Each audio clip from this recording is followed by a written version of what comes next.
오늘은 이단을 경계하고 돌아서라. 이단을 경계하고 돌아서라 이라는 제목으로 말씀을 참고합니다.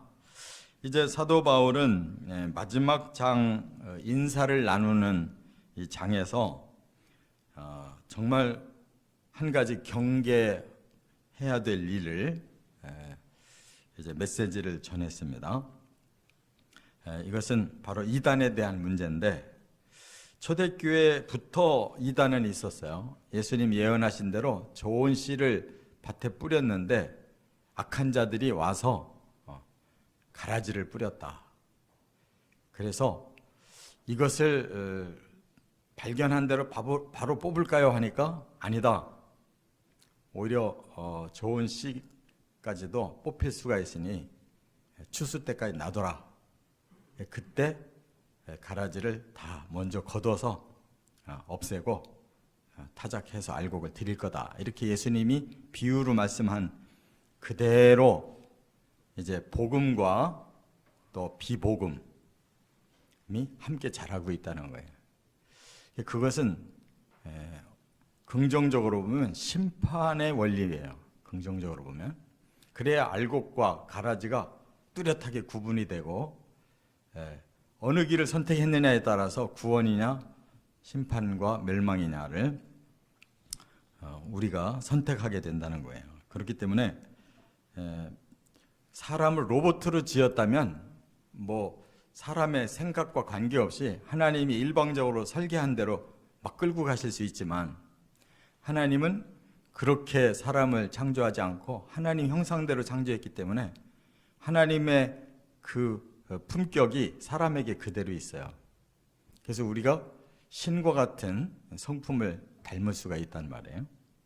그러면서도 사람은 자유의지가 있어서 선택에 따라 사탄을 선택할 수가 있고 사탄 닮아갈 수가 있어요. 그리고 그 운명이 사탄 닮아가면 영원한 형벌, 하나님 닮아가면 영원한 천국을 가는 거예요. 이처럼 사람에게 좋은 귀한 권리를 주셨어요. 그만큼 책임이 있다 그 말이에요. 그렇기 때문에 이단도 분명히 필요해서 하나님이 두신 거예요. 그렇기 때문에 우리가 선택을 바르게 해야지, 잘못 선택하면 우리의 책임으로 그걸 받을 수밖에 없습니다. 초대교회 때부터 이단이 있었는데 이제 가장 강렬한 이단이 영지주의라는 겁니다. 영지주의. 영지주의라는 게 뭐냐? 사람을 이원론으로 구분을 해요. 영과 몸, 이렇게 영혼과 육체를 아주 둘로 딱 갈라버려요. 그래서 육체는 타락한 존재리 어쩔 수 없다. 영만 구원시키면 된다. 그러니까 영은 구원시키는데 타락한 육체대로 사는 거는 그냥 허용하는 거예요. 이중적으로 사는 거예요. 지금도 이런 영지주의가 있어요. 한 번 구원받으면 그 다음에 어떤 죄를 짓더라도 다 용서받고 구원받는데 지장 없다고 가르치는 이단이 있어요. 그게 영지주의라는 겁니다. 그렇기 때문에 그게 얼마나 편리한지 몰라요. 우리의 영혼이 구원받았는데 육체는 이 땅에 사는 동안만 존재하는 거니까 어쩔 수 없다. 그렇게 여기서 도덕 폐기론이 나와요. 그냥 사람은 육체대로 살 수밖에 없다. 그래서 그냥 도덕이 필요 없다는 거예요. 그냥 영원히 구원받으면 된다. 또 한 가지의 방향은 율법주의예요. 하나님이 율법을 주신 대로 우리가 사람이 노력해서 지켜가며 살아야 된다. 그래서 복음의 자유가 필요가 없어져 버렸어요. 사람은 그 율법을 지킬 힘이 없고 결국 율법 때문에 우리가 더 정확하게 어떤 죄를 짓는다는 걸 알게 돼서 더 무거운 짐이 짊어졌는데, 그래서 구원받을 길은 하나님이 그 모든 율법의 죄값을 다 해결해 주시고 하나님이 율법을 다 이루어 놓으심으로 우리에게서 짐을 다 벗겨주셨다는, 이것이 십자가의 복음이거든요. 그러니까 그 깊은 차원, 하나님의 깊은 사랑, 사람들의 그 깊은 죄의 문제, 이거 해결할 길은 하나님이 대신 짊어지고 하나님이 살려내는 방법밖에 없다고 해서 주어진 게 예수님의 복음이란 말이에요. 이걸 깊은 차원으로 깨닫지 못하면 결국 율법주의로 돌아가는 거예요. 그래도 사람이 노력하면 해결할 수 있는데 이렇게 나가는 거예요. 그래서 복음이 율법화가 되는 것이 이단입니다. 오늘 본문에도 바로 이 두 가지 요소가 다 있는 거예요. 자, 그렇기 때문에 초대교회부터 종말까지 교회에 두 가지 문제가 계속 따라오는 거예요. 하나는 외적으로는 박해가 따라오고, 이건 사탄이 계속 그 교회를 무너뜨리려고 하는 시도가 있기 때문에 외적인 박해가 계속 따라와요. 예수를 제대로 믿으려면 박해를 받을 수밖에 없어요. 내면에는 이단의 미혹이 들어온다. 이단이 들어와서 계속 우리 교리를 바꿔놓으려고 합니다. 그래서 그냥 영지주의로 우리 도덕 지킬 필요 없다, 영혼만 구원받으면 돼 하고 이렇게 별개를 만들든지, 아니면 율법주의로 사람을 자꾸 옥매가지고 종교 생활하게 만들든지, 복음의 힘이 싹 빠져버리는 거예요. 이걸 꼭 경계해야 될 점 있습니다. 오늘 본문에 경계하고 돌아서라고 그랬어요. 그걸 항상 우리가 살펴보고 관찰하고 우리가 그거를 해결해야 돼요. 그쪽으로 선택하면 안 된단 말이에요. 자, 그러면 세 가지 이단을 이겨낼 수 있는 방법은 뭐냐? 첫째, 17절에 보면 이단이 끼치는 해악을 알아야 돼요. 이단은 우리들에게 어떤 해악을 끼치느냐? 여기 17절에 나와요. 형제들아, 내가 너희를 권하노니 그랬는데, 이 권한다는 말은 파라칼레오예요. 계속 붙들고 우리를 계속 설득시키려고 하는 거예요. 성경은 바로 이런 책이에요. 우리가 성경만 떠나지 않으면, 성경만 붙들으면 우리는 하나님이 결코 포기하지 않으셔요. 계속 우리를 설득하신다, 권하신다고. 타이르듯 주의시키는 거예요. 우리가 자식을 기를 때 그렇게 길렀잖아요. 걔들 멋대로 그냥 조금 하다가 화나고 그냥 기분 나쁘니까 또 말도 안 들을 거니까 그냥 놔둬버려 하면 애는 버리는 거예요. 끊임없이 타일러서 바르게 가르치려고 노력했기 때문에 이렇게 온 거예요. 그게 하나님 마음이에요. 너희가 배운 교훈을 거슬러 그랬어요. 이미 복음이 들어갔어요. 그런데 그 복음에 거슬르는 교리가 있다 이거예요. 이미 배운 교훈, 이게 복음이에요. 그런데 거슬르는 것이 바로 이단의 특징이에요. 여기 거슬러라는 말은 파라라는 뜻인데, 복음으로부터 벗어났다네. 옆으로 삐끄러지는 거예요. 그 거슬르는 거예요. 파라. 죄라는 말도 하말티아라고 그러잖아요. 관역을 맞춰야 되는데 관역에서 비껴나가게 만들어요. 그러니까 올바르게 살아야 되는데 조금 옆으로 살아도 괜찮아라고 옆으로 비껴나가게 만든다. 이게 바로 죄를 짓게 하는 그러한 잘못된 교리의 특징이에요. 항상 빗나가게 만드는, 옆길로 가게 해요. 그 다음에 그 결과는 뭐냐? 분쟁을 일으킨다는 거예요. 교회 안에 이제 갈라지는 일이 일어나는 거예요. 올바른 길로 가는 사람들이 있고 곁길로 빠지는 사람들이 있어요. 그래서 분쟁이라는 말은 디코스타시아라고 그러는데, 디코라는 말은 떨어져 나간다는 뜻이에요. 스타시아, 서 있다 그 말이에요. 같이 서 있어야 되는데 떨어져 서 있는 거예요. 이때부터 이제 생각이 다르고 방향이 다르고 이러면 이제 싸움이 생기는 거예요. 분쟁, 분리하고 불화하고 분열된다. 교회는 이것을 조심하지 않으면 다 갈라서는 거예요. 그래서 우리 개신교가 수없이 갈라지고 있잖아요. 지금도 계속 분열하고 있어요. 계속 새로운 교단을 만들고 등록하고 있어요. 한 교단, 한 교파가 100개, 200개로 갈라진다는 거예요. 그러면 그 중에 어떤 게 옳은 거냐고. 얼마나 서로 잘못됐다는 걸 스스로 증명하는 거예요. 그래서 결국 뭐를 이루려고 하느냐, 이렇게 갈라지는 것까지는 과정이에요. 그 다음에 거치게 한다 그랬고, 거치게 한다 그랬는데, 이 말은 스칼달론이라고 그래요. 이 말은 뭐냐? 함정에다 집어넣는다, 덫을 쳐놓는다, 올가미에 걸리게 한다, 걸림돌에 넘어지게 한다, 이런 뜻이에요. 결국은 무너지게 하는 거예요. 그러니까 복음에서 곁길로 끌고 간 다음에 거기서 다 걸려 넘어지는 거예요. 함정에 빠지든지 올무에 걸리든지 올가미에 걸리든지 걸림돌에 넘어져서 실패하게 만드는 것이 이게 잘못된 이단의 그 해악이다, 그 말이에요. 그래서 결국은 어떻게 해야 되느냐? 경계하고 돌아서라 그랬어요. 여기 살피고 떠나라 그랬는데, 살핀다는 말이 스코페오, 아주 유심히 주의하고 관찰한다는 거예요. 이 신앙생활 하면서 그냥 넋놓고 신앙생활 하면은 우리 영혼이 언제 거덜날지 몰라요. 그래서 이렇게 많이 갈라지는 거예요. 갈라질수록 뭔가 문제가 많이 있는 거라는 것을 증거하는 거예요. 그러니까 관찰해야 돼요.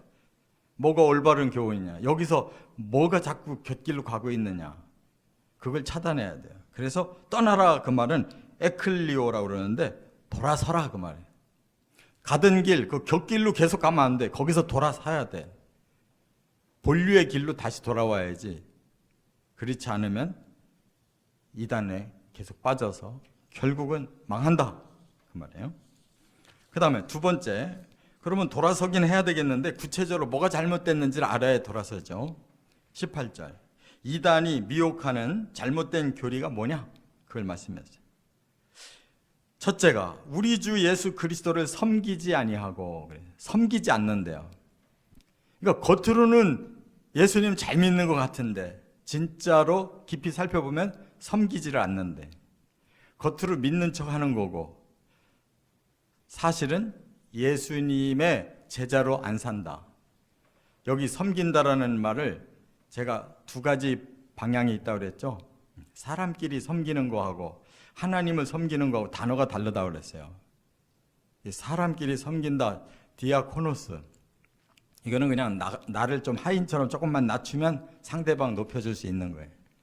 그러나 주 예수를 섬긴다, 이 말은 듈리오, 노예, 둘로스에서 나왔다고 그랬어요. 그러니까 나를 포기하고 저 주인을 위해 내가 평생 헌신하고 살겠다, 이게 듈리오, 섬긴다는 뜻이에요. 그러니까 예수를 믿어도 지가 믿고 싶은 대로 믿는 거예요. 말로만 주인이라고 그러지 지가 주인이라고. 그게 섬기는 게 아니에요. 믿는 척 하는 거지. 거기서 전부 이단이 나오는 거예요. 그 다음에 다만 자기들의 배만 섬긴대요. 진짜 섬기는 건 따로 있어요. 자기들의 배를 섬긴다. 여기 배라는 말이 코일리아라고 그러는데 그냥 일방적인 해석은 배요, 배. 여기 배. 근데 이것이 뜻하는 거는 뭐냐면 자기 욕망, 자아의 욕망을 말하는 뜻이에요. 사람이 제일 큰 본능이 뭐야? 먹는 게 제일 큰 본능인 거예요. 왜 살느냐? 먹고 살으려고 하는 거예요. 첫째로 날마다 욕망을 느끼는 게 배부터 시작하는 거예요. 배고파 보라고. 뭐든지 먹어야지. 그러니까 일을 해야 되고, 그러기 싫으면 훔쳐서라도 먹고, 뺏어서 먹고, 죽여서 먹고, 다 먹는데 막 욕망이 가득한 거예요. 거기서부터 출발하는 거예요. 그러니까 이 배라고 하는 것은 상징적인 단어에 불과한 거예요. 진짜 그 속에 들어있는 것은 뭐냐? 욕망이에요. 자기 중심의 욕망. 그러니까 자기를 중심으로 욕망을 가지면 타인을 해치는 거고, 하나님도 버리는 거고, 지가 신이 되는 거고, 그렇잖아요. 일반 사람들 다 자기가 신이에요. 자기가 주인이고, 오직 자기의 욕망을 위해서 모든 것이 움직이는 동기가 되는 거예요. 그러니까 지를 높이려고, 지를 만족시키려고, 그러다 보면 남 해쳐서라도 하나님보다 우상이 더 세 보이면 우상 섬겨서라도 뭐 대통령 될 사람들이 뭐 내가 전 봐가지고 올해 대통령 운수가 되냐 안 되냐 이런 거 따지고 있대잖아. 그거 얼마나 자기중심적이냐고. 이렇게 사람은 욕망 덩어리예요. 자기 우상화. 자기만 잘 되면 그만인 거예요. 여기에다 초점 맞춘 거예요. 교리가. 이단은 결국 사람을 무너뜨리는 것은 하나님에게서 자기 자아 중심으로 변질시키면 금방 넘어지는 거예요. 우리가 처음에 예수 믿을 때는 뭐예요? 전부 내 욕망 덩어리만 가지고 살다가 이게 아니구나. 이렇게 살면 난 실패구나. 불행하구나. 허무하구나. 뭔가 안 된다는 걸 알아가지고 하나님을 찾았는데 그 다음에 다시 거꾸로 또 돌아가는 거예요. 결국은 자기를 위해서 예수를 버리고 이용만 하는 거예요. 신을 이용하는 거예요. 그게 종교예요. 그래서 어떻게 그렇게 넘어가게 만드냐? 교활한 말과 아첨하는 말로 순진한 자들의 마음을 미혹한다 그랬어요. 이단의 말은 사람들이 아주 솔깃합니다. 올바른 말씀은 굉장히 부담스럽고 가기가 힘들어요. 그런데 이단일수록 너무 쉽게 마음을 동하게 만들어요. 그게 교활과 아첨이라는 거예요. 이 교활이라는 말은 뭐냐? 그냥 듣기 좋은 말을 해주는 거예요. 막 솔깃한 말. 그 다음에 아첨이라는 말은 뭐냐? 붕 띄워주는 거예요. 그래서 여기에 그 클로레스토스라는 이 부드러운 말, 아주 달콤한 말에 넘어가고, 또 율로기아라는 이 아첨하는 말, 이거는 칭찬과 막 좋은 말은 다 쏟아서 해주는 거예요. 거기에 획 하고 넘어가면 그때부터 이제 이단은 빠져나올 수 없도록 이렇게 미혹을 한다는 거예요. 미혹. 이게 엑사파타오라고 그러는데 완전히 속여먹는 거예요. 사기치는 거예요. 미혹은 사기치는 거예요. 사기꾼들 치고 말을 잘못하는 사기꾼은 없어요. 뭐 요즘 뭐 전화로 그 사기치는 사람들 많잖아요. 한순간에 확 들어가 버린다니까요. 한순간에 속아요. 뭐 완전히 뭐 그럴듯해. 이렇게 정신을 한순간에 빼놓을 정도로 그렇게 기가 막힌 솜씨가 있으니까, 속이는 기술이 있으니까 거기에 넘어간단 말이에요. 그래서 우리가 음식도 그냥 우선 맛있는 음식만 찾으면 병 걸려요. 우선 사람의 입맛에 만 달콤하고 그 속에 뭐가 들어있는지도 모르는 거를 그렇게 먹으면 안 된단 말이에요. 진짜 영양가가 있는 거는 뭐 씹기도 힘들고 좀 먹으려면 쓴맛도 있어서 먹고 싶지 않고 뭐가 이런 게 있는 거지, 달콤하고 맛만 좋은 건 뭐가 문제가 있는 거예요. 여기에 속지 마시기를 바랍니다. 세 번째, 19절 20절에 보면 그러면 이단을 결국 어떻게 해야 해결하느냐, 대처하는 방법을 말씀했어요. 19절 상반절 제일 중요한 게 뭐냐? 너희의 순종함이 모든 사람에게 들리는지라. 이거 뭐 순종이 제일 필요한데 뭘 순종했냐? 이미 너희가 배운 교훈 그랬잖아요. 앞에 이미 너희가 배운 교훈, 우리들이 이미 배워서 잘 알고 있는 복음이 있어요. 오리지널한 복음이 있다고. 이 성경에 이 복음을 계속 순종해 나가야 된다는 거예요. 힘들어도.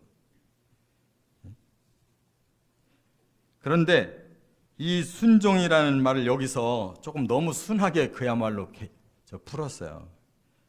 이거 히포아큐오라는 말인데 뭐뭐 아래에서 듣는다는 말이에요. 그 말은 그 뭐예요? 복종하는 거예요. 아랫사람이 무릎 꿇고 듣는 거예요. 하나님 말씀하십시오. 제가 그대로 하겠습니다. 이 복종심을 말하는 건데 지금 너무 그 번역이 너무 순하게 번역을 해요. 순종이 아니에요. 복종. 무릎 꿇고 듣는 거예요. 그렇게 들어야 말씀이 내게 삶을 움직여 주시지. 내가 나도 동의하는데 그러면 가는 거고, 나 동의가 안 되는 데는 안 가거든. 순종이라는 건 내가 동의하고 가는 거야. 복종이라는 건 나는 동의를 못 하겠는데 저 위에 분이 하라니까 나 할 수 없이 해야 되겠다. 이렇게라도 가는 것이, 이게 지금 휘포아큐오라는 뜻이에요. 하나님 말씀은 굉장히 부대끼는 거예요. 들으면 들을수록 부담스러워요. 근데 거기에 나를 복종시키면 그 다음에 내가 변하는 거예요. 할 수 있는 사람으로 바뀌는 거예요. 내가 여전히 주인이 되면 내가 동의가 되는 것만 받아들이니까 진짜 영양가 있는 건 다 빼놓는 거예요. 말씀을 그런 식으로 들으니까 성장이 안 되는 거예요. 주님 말씀하십시오. 제가 무릎 꿇고 받아들이겠습니다. 여기서부터 영적으로 제대로 성장하느냐, 거짓으로 성장하는 척 하느냐 판결되는 거예요. 진리의 말씀은 거칩니다. 우리를 쳐야 되기 때문에, 우리의 자아를 내려놓게 만들기 때문에 강한 거예요. 여기에 내가 복종해야지. 우리가 받아들이고 싶지 않은 거를 제껴놔 버리면 우리는 자기 욕망이 살아나는 거예요. 깨달아야 될 줄 믿습니다. 19절 하반절에는 선한데 지혜롭고 악한데 미련하라 그랬어요. 선과 악이 분명히 있는데 선을 나는 계속 추구하고 악을 추구하는 데는 아주 미련한 자처럼 악은 굉장히 경계해야 된다는 거예요. 이런 비유법 예수님도 말씀했죠. 마태복음 10장 16절에 뱀같이 지혜롭고 비둘기같이 순결해라. 지혜와 순결만을 따라가야 된다. 고린도전서 14장 20절에 뭐라고 그랬어요? 악에는 어린아이가 되고 지혜에는 장성한 사람이 되라. 그러니까 우리의 선택에 달려있는 거예요. 저것이 선한 일이다. 그러면 어떻게라도 가야 되는 거예요. 저거 악한 일이다. 어떻게라도 막아야 된단 말이에요. 이거를 자꾸 넘나들면서 적당하게 살고 싶으니까 이게 이제 혼재하는 거예요. 선도 행했다, 악도 행했다, 사람 그렇게 사는 거지. 그러면 이제 그냥 다 얼버무려져 가지고 하나님의 그 힘이 싹 빠져나가고 자기의 생각으로 가득 차는 거예요. 하나님 능력 빠지면 소용없어요. 복음의 힘이 내 속에서 빠져나가면, 성령의 역사가 빠져나가면 아무 소용없어요. 신앙생활은 실패. 힘들어도 복종하고 힘들어도 선을 행하려고 하는 강렬한 의지를 가지고 살아야 되는 거예요. 그러면 어떻게 되느냐? 20절에 평강의 하나님께서 속히 사탄을 너희 발 아래에서 상하게 하시리라. 하나님 도와주신다는 거예요. 우리가 이겨낼 수 있도록, 뭐를? 사탄을 밟을 수 있도록 이기게 하신다는 거예요. 우리의 의지를 보시고 도와주시지, 우리가 힘쓰지 않는데 하나님이 억지로 우리를 만들어내지는 않는다는 거예요.